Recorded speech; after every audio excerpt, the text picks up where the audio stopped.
안녕하세요. 곽길섭 북한정론TV 5분 정론 시간입니다. 우려가 현실이 되었습니다. 북한이 대한민국을 정조준에서 공격했습니다. 남북 연락사무소는 위치는 비록 북측에 있지만 남북 정상 간 합의에서 그것도 우리 국민의 혈세가 180억 원이나 들어가서 건설된 대한민국의 소중한 국가 자산입니다. 그리고 사실상의 외교 공간이라고 할 수 있습니다. 이러한 건물이 북한에 의해 폭파되었습니다. 이번 사태는 북한이 이미 김여정 담화를 통해서 사전에 공개 위협했으므로 이미 예견되었던 일입니다. 따라서 정부의 차분하고도 확실한 대응이 있으리라 믿습니다. 국가의 안전, 품격과 관련된 중대한 사안이기 때문입니다. 만약 여기서 우리가 우물쭈물하는 모습을 보이면 그것은 제2, 제3의 더 큰 북한의 도발을 유도할 뿐입니다. 이 순간 우리가 할 일이 별로 없다. 대응을 잘못하면 전쟁이 날 수 있다. 등의 패배주의적 사고 경계해야 합니다. 우리는 주저하지 말아야 합니다. 당당해야 합니다. 김정은이 얼마나 화나 났으면 이런 행동까지 했겠냐. 우리 민족끼리 정식으로 대북 정책을 획기적으로 전환해야 된다. 이런 말도 지금 할 말이 아니라고 저는 생각합니다. 이런 적반하장이 어디 있으며 이런 발언들은 인질범을 두둔하는 것이나 마찬가지입니다. 우리 사회에서 만일 그런 일이 일어났다고 하면 여러분들 지금 이렇게 가만히 있을 수 있겠습니까? 저는 이렇게 제가 좀 붕괴는 하지만은 지금 이거보다 더 중요한 것이 저는 기다리고 있다고 생각하는 사람입니다. 지금 우리가 더 신경 써야 될 문제는 우리가 이렇게 당당하게 이번 폭파 사태에 대응하는 것도 중요하지만 보다 더 그 단기적 대응 조치를 넘어서 김정은의 정확한 목표가 무엇이고 어떻게 우리가 대처해 나가는 데 대해서 좀 더 근원적으로 대처하길 바랍니다. 제가 지난해 말부터 수차례에 걸쳐서 지금까지 이야기하고 있지만 정말 우리 정부는 반성에 반성을 해야 합니다. 그때마다 해서 하물며 하면나 하면서 북한의 호의를 바라는 행동은 이제 더 이상 해서는 안 됩니다. 제가 누누이 이야기하지만은 북한하고 남북 교류 협력 중요합니다. 그렇지만은 우리의 국가 자산이 파쇄되고 이런 상황에서도 우리가 가만히 있는다는 것은 정말 국가의 품격과 우리 국민의 생명과 재산이 앞으로 더욱더 훼손될 뿐이라는 것을 반드시 좀 명심했으면 합니다. 북한의 제남 전단 살포 금지법 제정 요구, 그리고 연이은 그 남북 연락사무소 파괴, 이 같은 그 일련의 북한의 강경책은 이제 시작일 뿐입니다. 전주고 에피타이저일 뿐입니다. 앞으로 있을 휴전선 NLL에서의 도발, 과거에 있었던 그 사이버 테러, 요인 암살, 이런 것들이 일어나지 않는 법이 어디 있습니까? 그렇지만 이러한 도발이 끝이 아닙니다. 저는 이러한 도발도 징검다리 수준에 불과할 것이라고 판단하고 있는 사람입니다. 저는 우리 사회의 많은 사람들이 이번 사태의 원인을 그동안의 남북 대화에서 우리가 성의를 못 보였다든지 아니면은 요번에 대북 전단 5월 31일 날 탈북민들이 북한의 자유를 알리기 위해서 행동했던 전단 문제를 주 원인으로 꼽고 있지만 저는 절대로 반대합니다. 당연히 영향은 갖겠지만은 저는 기본적으로 김정은의 올해 초부터의 그 일련의 그 정책 구상, 특히 지난 5월 24일 북한이 공개한 당중앙군사위원회 확대회의를 주목합니다. 당중앙군사위원회 확대회에서 김정은은 핵무기를 더욱 전력을 더욱 강화시키고 전략무기를 격동적으로 운영하라고 지시했습니다. 또 각 부문에서는 그에 맞게끔 모든 사태에 대한 준비 조치를 취하라고 지시해 놓았습니다. 저는 이런 김정은의 지시를 보면서 성부사 김정은이 이제 어떤 또 다른 승부수를 띄우고 있구나. 사실상 그 승부수는 카운트다운에 들어갔다. 그것도 아주 파이널 카운트다운에 들어갔다고 저는 제 방송에서 이야기를 했습니다. 왜 그러냐?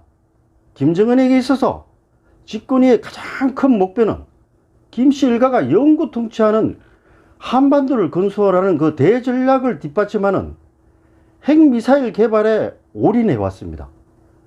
그 기관이 핵개발 과정 7년, 비핵화 협상 과정 2년을 통해서 근 10년의 과정을 떼서 이제 마지막 단계에 왔기 때문에 그야말로 마지막 승부수를 띄우고 있는 것입니다.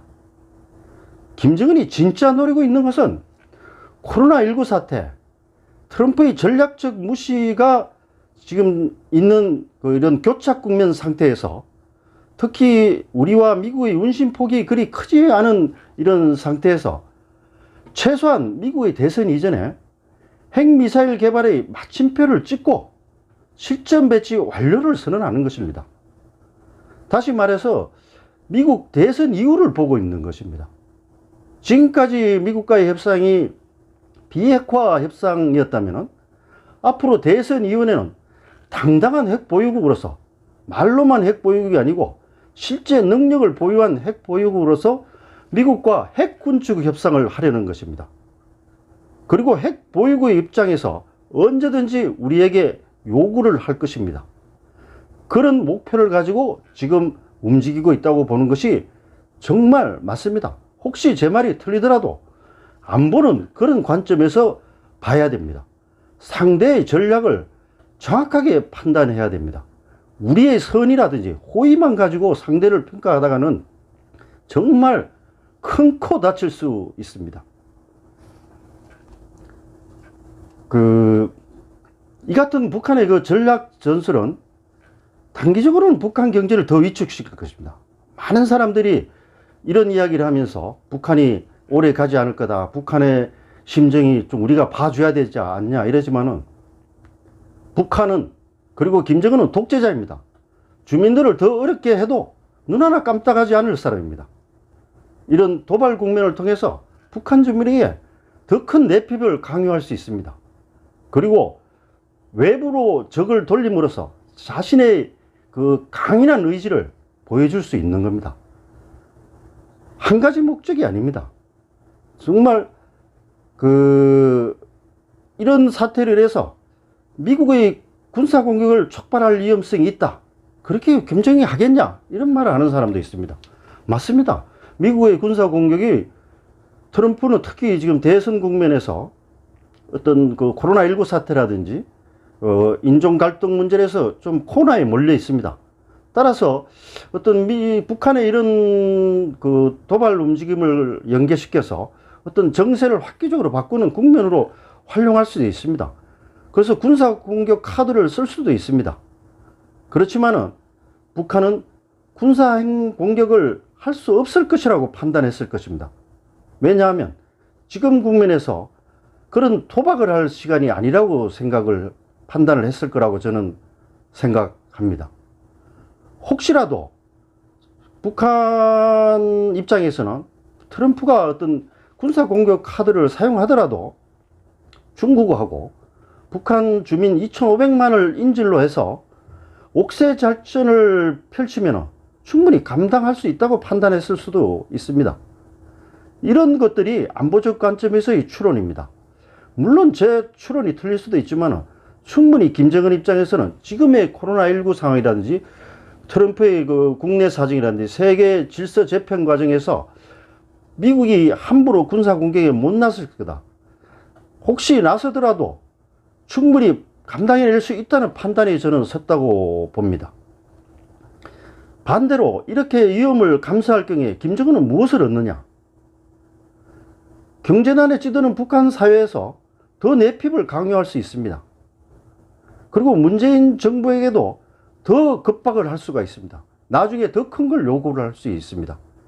트럼프에게도 아주 강한 입장을 보내는 효과를 거둘 수 있습니다. 전체적으로 이렇게 볼 때 하나의 지금이 승부를 던질 때다. 승부수를 던질 때다. 이렇게 판단했다고 보는 것이 저는 제 개인적인 판단을 넘어서서 우리 국가 안보를 다루는 사람들은 한 번쯤은 고민해야 된다고 저는 생각합니다.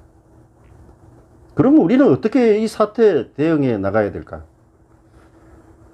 김여정을 비롯해서 뭐 북한의 고위 간부들, 뭐 신문 방송들이 연일 그 대적 싸움, 그리고 뭐 단계적으로 강화시켜 나가겠다, 뭐 이렇게 선언한 상태이고, 특히 오늘 이제 정말 있어서는 안 될 남북 연락사무소 파괴까지 실천을 했습니다. 따라서 북한은 그들이 예고했던 그 어떤 DMZ나 NLS의 그 도발은 물론이고, 그동안 북한이 육해 공상이라든지 사이버 차원에서 우리 측에 도발했던 다양한 도발 사례들을 아주 선택적, 복합적으로 병행하여 긴장을 고조시켜 나갈 것으로 보입니다. 따라서 이러한 행동은 미국 등 국제사회와 공조하에 우리는 대처해 나가야 합니다. 우리가 어떻게 대처하겠냐? 이런 패배주의 사고 절대로 해서는 안 됩니다. 할 수 있습니다. 미국하고 협조를 해서 사전 경고도 하고, 뭐 중국과도 협조를 하고, 미일 중러 정상들과 한라인을 가동하고, 우리가 할 수 있는 것들을 사전 사후에 하면 됩니다. 할 수 없다고 이야기하는 것이 정말 잘못된 것입니다. 저는 가장 큰 문제가 북한이 일종의 게임 체인저라고 할 수 있는 SM 시험 발사, 그 이후 실전 배치 완료를 선언하는 순간이라고 저는 봅니다. 지금까지 우리 그 국제사회는 그 북한이 핵미사일 강국이라고 주장하더라도 기술상의 문제를 넘어서서 전략적 차원에서 의도적으로 북한이 핵보유국이라는 사실을 인정하지 않았습니다. 그렇지만은 그 공포의 핵균형 수단의 그 가장 대표적인 그 SLBM을 북한이 만일에 시험 발사하고 실전 배치를 선언했을 경우에는 지금까지 같은 입장을 고수하긴 어렵습니다. 그야말로 이제 전국이 변하는 것입니다. 따라서 우리는 지금 어떤 단기적인 대처를 넘어서서 북한이 핵미사일 실전 배치 완료 선언할 이후에, 특히 이전부터 시작해서 그의 상황을 가정하고 대책을 수립해 나가는데 만전을 기해야 합니다. 일단 북한의 시험 발사를 막아야 되겠죠. 이거는 미국과의 그 아주 긴밀한 공조를 바탕으로 해가지고 대북 정찰 활동을 강화하고 어떤 레드라인을 선포해서 북한을 막아야 됩니다. 심지어는 우리가 어떤 조짐이 보면 군사 공격을 감행할 수 있다, 서지컬 스트라이크를 통해서 파괴할 수 있다는 것까지 미리 던져놔야 됩니다. 그래야지 북한이 안 움직이죠. 그냥 넋놓고 있다가 요번 그 연락사무소 파쇄 거치, 폭파 거치 또 당할 수 있습니다. 그때 또 우리 놀래서 어떻게 하나 이렇게 하고 있으면 그게 국가입니까? 국가는 미리 막아야 됩니다. 미리 대처를 하고, 그리고 사적생 생적사의 강호로 우리 이순신 장군님 그렇게 존경하지 않습니까? 막아야 됩니다. 우리는 그걸 당연히 해야 됩니다. 제가 오늘 정말 이 폭파 순간을 보고 제 자신이 지금 흥분되고 있습니다. 근데 정말 이렇게 하면서 우리가 이제 완전한 비핵화를 북한의 그 핵미사일 실전 배치를 우리가 막아야 됩니다. 그리고 비핵화 방안을 추진해야 됩니다. 그렇지만 이건 북한에 달려 있습니다. 북한에 이렇게 요구하면서 지금부터는 우리도 그걸 대비를 해야 합니다. 북한이 말을 안 들었을 경우에 우리가 그동안에 우리 문재인 정부에서 배제했던 그 나토식 핵 공유 협정을 체결한다든지 어떤 자체 핵무장 방안을 미국과 논의를 한다든지 이런 걸 논의해 나가야 됩니다. 우리가 쓸 수 있는 카드를 버리고 우리가 아주 태평하게 지낼 때가 저는 아니라고 봅니다. 쓸 수 있는 카드는 모두 테이블에 올려놓고 고민해 나가고 북한에 경고하고 주변국과 협의해 나가야 된다고 생각합니다.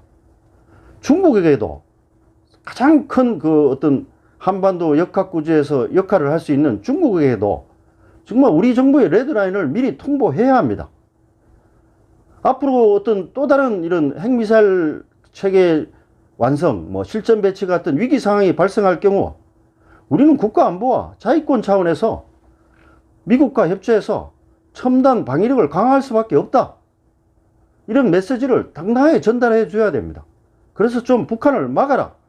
북한을 막지 못하면 우리가 하는 행동에 대해서 시시비비를 걸지 말아라. 이렇게 요구하는 당당함이 있어야 됩니다. 안보는 누가 지켜주지 않습니다. 우리가 당당해야지 안보를 지켜주는 것입니다. 아니래 이러한 우리 노력에도 불구하고 북한이 도발을 감행했다. 이때는 우리는 전면적으로 어떤 정말 전쟁을 각오한다는 마음으로 북한과 상대를 해야 합니다. 정말 미국과의 철두철미한 공조하에서 어떤 대응을 해나가면서 한국형 미사일 방어와 킬체인, 한국형 대량 응직 보복 등의 삼축 체계 완비에 더욱 박차를 가하면서 이 사전에 우리가 논의된 북한의 대응 방안에 대한 본격 검토를 거쳐서 우리의 그 핵무장 방안을 시행해 나가야 될 것으로 생각됩니다. 특히 이러한 상황 전개 과정에서 제가 강조하고 싶은 것이 있습니다. 한반도 긴장 조성의 책임이 본말이 전도되어서는 안 된다는 것입니다. 모든 문제의 시초는 김정은의 핵개발 집착과 무리한 요구라는 점을 한시도 잊어서는 안 됩니다. 그리고 주장해야 합니다. 우리 잘못이 아닙니다. 북한의 핵과 김정은의 태도가 문제인 것입니다. 그리고 설사 북한의 도발이 어느 정도 진행된 후에 협상의 장에 다시 나오더라도 합의와 이행에는 정말 오래 시간이 걸리고 북한은 또 다른 어떤 행태를 보일 수 있다는 것을 언제나 생각해야 합니다. 특히 핵미사일 문제와 관련해서는 이제 핵미사일 개발의 자주권을 주장하면서 비핵화 협상이 아니고 핵군축 협상으로 하자고 할 겁니다. 정말 지금보다 더 지난한 과정이 우리를 기다리고 있습니다. 정말 결연한 의지를 가지지 않고는 이 사태를 해결할 수 없고 우리의 운명은 김정은에게 맡겨두고 우리의 미래 세대들은 북한의 핵 공포 아래서 살 수밖에 없을 것입니다. 이렇게 해야 되겠습니까? 정말 우리 정부가 기만적이고 자기중심적인 그 북한의 대남 전략 전술, 핵 미사일 개발 전술에 다시 휘둘려서는 안 됩니다. 아주 당당해야 합니다. 그리고 선 안보 원칙 하에서 그간 배제해온 나토식 핵공유, 조건부 핵무장 등도 전향적으로 검토해 나가야 합니다. 당연히 북한에 교류협력을 요구하고 대화를 요구해야 합니다. 그러면서도 또 한편에서는 우리의 자주국방력을 강화시켜 나가야 합니다. 그것만이 지금 사태를 해결해 나가는 것입니다. 우리가 할 수 있는 게 뭐냐는 이야기 정말 하지 말았으면 좋겠습니다. 그리고 남의 일처럼 우리가 수수방관해서는 절대 안 됩니다. 김정은은 승부사입니다. 제가 누누이 강조했지 않습니까? 김정은은 콤플렉스를 극복하고 야망을 지닌 승부사입니다. 과소평가해서도 안 되고 또 믿어서도 안 됩니다. 핵을 가진 북한과의 평화, 그것은 실제할 수 없는 가상세계에나 있을 수 있는 일입니다. 김정은은 형과 고모부, 측근들을 독가스와 고사포로, 그것도 잔인하게 고사총으로 죽이는 사람 아닙니까? 독재자입니다. 핵미사일을 배경으로 해서 우리를 겁박하는 평화 파괴자입니다. 앞으로 우리를 향해 또 무슨 장난을 칠지 모르지 않습니까? 우리가 가야 할 길은 정말 이념과 진영을 초월해서 국민 대통합을 달성해야 합니다. 정부에도 요청하겠습니다. 정부는 계속 야당이나 어떤 보수 세력들에게 계속 그 정책에 협조하라지만 이야기만 하지 말고 안보를 우선시하는 보수 이야기도 정말 겸허하게 들어야 됩니다. 또 보수는 정말 정부가 지금 어려운 길을 가고 있다는 걸 하고 정말 합리적 대안을 내면서 우리 국민 결의대회라도 해서 이 상황을 우리도 정말 결전 의지를 가지고 이 상황을 대응하고 있다는 걸 보여줘야 합니다. 그래야지 북한을 우리가 상대해 나갈 수 있습니다. 북한은 결의대로 하고 우리는 갈라져 있으면 되겠습니까? 정부나 국민 모두에게 촉구합니다. 이 시국은 위기입니다. 위기. 위기를 위기로 보지 못하면 그건 나라가 망하는 겁니다. 지금 당장은 우리가 위기에 있지만 이 순간이 계속된다고 생각해 보십시오. 과연 우리가 북한을 제대로 다룰 수 있겠습니까? 저는 없다고 생각합니다. 우리가 굴종할 수밖에 없을 겁니다. 지금도 굴종이라는 표현을 쓰지만 앞으로 굴종을 넘어서서 우리 국민들이 생명을 내놔야 될지도 모릅니다. 장성택이 죽는 거 안 봤습니까? 현영철이 죽는 거 안 봤습니까? 북한 주민 고사총으로 죽는 거 안 봤습니까? 우리 국민이라고 핵미사일에 대해서 죽지 않는 보장이 세상에 어디 있습니까? 정말 저는 강조하고 싶습니다. 정부, 국민 여러분, 정말 지금은 위기입니다. 위기를 위기답게 대처해 나가도록 합시다.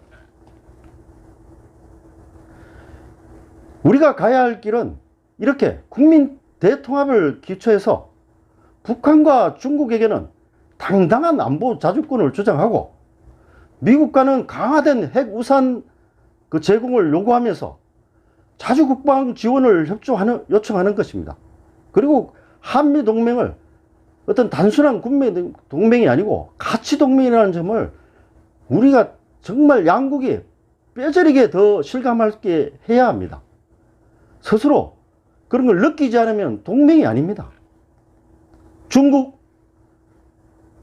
미국보다 우리한테 도와줄 것 같습니까? 우리가 중국을 관리는 해야 되지만 지금 미국을 버리면서까지 중국하고 그렇게 해 나갈 때가 아닙니다. 중국은 아주 단순하게 하면 북한에 뒤에서 뒷배를 보아주고 북한을 조종하는 국가입니다. 그리고 우리 역대 우리 한민족 역사에서 우리나라를 침탈한 국가 아닙니까? 정말 21세기에 같이 전략적 동반자로 계속 가야 되는 건 맞습니다. 그렇지만은 역사의 교훈을 알아야 되고 국가 간의 그거는 정글이라는 것을 알아야 됩니다. 정글 속에서 우리가 살아남는 길은 정말 국제 정치학자들이 수없는 이야기를 했습니다. 그걸 알아야 됩니다. 지금 북한이 대한민국을 정조준하고 이렇게 공격했는데도 하메나 하고 있다 그러면은 정말 이거는 문제입니다. 문제 중에 문제입니다. 핵을 가진 김정은을 바르게 상대하는 길은 우리 스스로의 힘을 키우고 우리의 길, 우리 자유민주주의 가치를 더 풍부히 실현하고 글로벌 경제 문화 대국을 위한 길을 묵묵히 가는 것입니다. 그렇게 함으로써 북한에게 자유민주주의 국가는 이렇게 간다는 것을 보여주고 우리의 그런 문화가 흘러 들어가게 해야 됩니다. 북한에게 무시당하고 참는 것이 북한하고 교류협력이 잘 돼서 한반도 평화체제가 이루어지는 것은 아닙니다. 물론 참으면 참을 수 있으면 좋겠죠. 근데 이 시국까지 우리가 참아야 된다? 저는 동조 못하겠습니다. 화는 낼 때는 내야 됩니다. 그렇다고 전쟁하자는 건 절대로 아닙니다. 제 말을 또 이렇게 잘못 왜곡하면은 전쟁하자는 거냐 이렇게 이야기하는 사람인데 제가 전쟁하자는 거 아닙니다. 전쟁할 수 있는 마음을 가져야지 평화가 이루어진다는 겁니다. 계속 물러서면은 계속 우습게 보고 어디까지 요구할지 모릅니다. 그 마지막은 전쟁이 될지도 모르는 거죠. 우리가 전쟁 안 한다고, 우리가 평화를 외친다고 김정은이 그렇게 그 수단을 안 쓰겠습니까? 지금 2년 동안 그래서 지금 맞은 게 우리의 자산, 우리의 영토라고 할 수 있는 연락사무소가 그것도 폭침되지 않았습니까? 폭파되지 않았습니까? 정말 각성해야 됩니다. 우리 국민들. 정말 저는 그래 주장합니다. 김정은과 북한과 우리가 선의를 가지고 도와주면서 교류협력을 해서 통일 한국을 만들어야 됩니다. 그러나 지금 김정은의 행태를 그대로 놔서서는 그런 길을 갈 수가 없습니다. 김정은을 마냥 우리가 요구하는 대로 올 수 있는 사람이라고 보지 마십시오. 지난 10년간의 제가 김정은을 분석한 결과를 보면은 정말 잔인한 독재자이고 성부사입니다. 우리가 어떤 사람들은 도박사라고 하는데요. 도박사 아닙니다. 성부사입니다. 성부사 무섭지 않습니까? 무섭다는 걸 우리 알고 우리도 그에 맞게끔 대처를 해야 됩니다. 저는 우리 정부가 보다 현실적인 마인드, 그리고 당당한 자세, 그리고 장기적 관점에 기초해서 대북 정책을 추진해 나갈 것을 다시 한번 강조하면서 오늘 방송을 마칠까 합니다. 다시 한번 제가 강조를 드리지만 북한과 대결하자는 것이 아닙니다. 우리의 국민의 안전과 국가의 품격을 지키면서, 그리고 우리 자유민주주의 가치를 소중히 생각하면서 우리 대한민국을 이 국민들과 함께 갔으면 합니다. 그래서 당당하게 김정은이 이번 행동이 무모하다는 것을 깨닫게 하고 나아가서 핵미사일을 포기하게끔 만들어야 합니다. 그것이 지금 우리 대한민국이 가야 될 길이라고 저는 생각합니다. 오늘 제가 워낙 이런 충격적인 소식을 접하고 지금 사무실에 들어와서 방송을 하다 보니까 제가 톤이 많이 높고 좀 격앙된 측면이 많습니다. 그렇지만은 여러분들이 좀 이해를 해 주셨으면 좋겠습니다. 제가 평생 안보를 다룬 입장에서 오늘 이렇게 흥분하지 않을 수가 없었습니다. 왜냐하면 지난 2010년 3월 26일 천안 폭침되었을 때 그때와 비슷한 심정을 느끼고 있기 때문입니다. 그때는 북한이 비밀리에 기습을 했고, 지금도 또 일부 세력에서는 다른 이야기까지 하고 있지만 이번 사태는 대한민국에 미리 공개를 하고 공개 위협을 하고 실행에 옮긴 것입니다. 이번 사태에 제대로 대응을 하지 못한다면 우리 대한민국의 자존심, 국격, 그리고 국민의 안전과 생명이 정말 위험에 빠질 것이라는 것이 제 눈에 선하기 때문입니다. 다시 한번 우리 정부의 단호한 대처와 장기적 관점에서 북한을 상대해 나갈 것을 촉구하면서 오늘 방송을 마치도록 하겠습니다. 끝까지 경청해 주셔 대단히 감사합니다.